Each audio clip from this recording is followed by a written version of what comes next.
Howard Zinn, would you like to weigh in here? Yeah, you know, I was listening to Jonathan Schell and Marilyn Young and about McNamara's, his anguish and his all of that, and I understand what Jonathan is saying about the fact that you can't find anybody in the Vietnam War, or in other words, anybody at that level, you know, who is going to do anything in dissent and who's going to speak out. And so what does that tell us? I mean, it's true. It's absolutely true. But what does that tell us? I think it tells us that once you enter the machinery of government, once you enter the house of empire, you are lost. You are going to be silenced. You may feel anguish and you may be torn and you may weep and so on, but you're not going to speak out.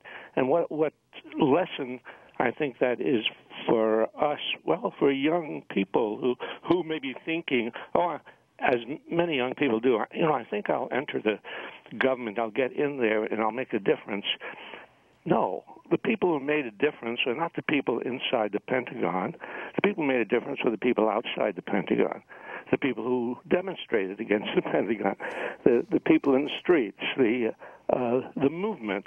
And if people are going to devote their energy to making this a better world, they better not think of getting into that machine that destroyed people like McNamara and that silenced them.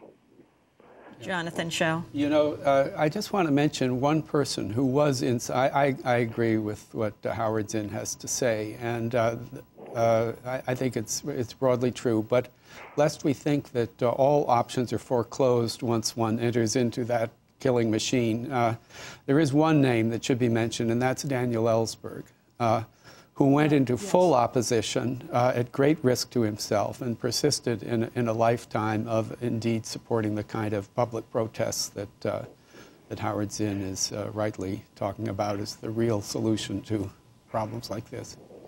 No, that's absolutely true. Yeah, that's absolutely true about Daniel Ellsberg.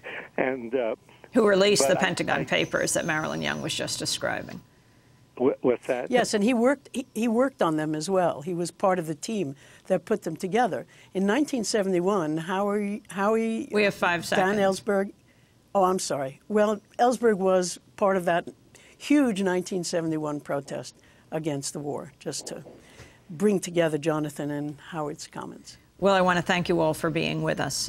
Jonathan Schell, Harold Willen's Peace Fellow at the Nation Institute, has written 2 books on Vietnam. Marilyn Young, Professor of History at New York University, and Howard Zinn, historian, author of many books, well known for People's History of the United States. Democracy Now! Produced by Sharif Abdel-Quddus.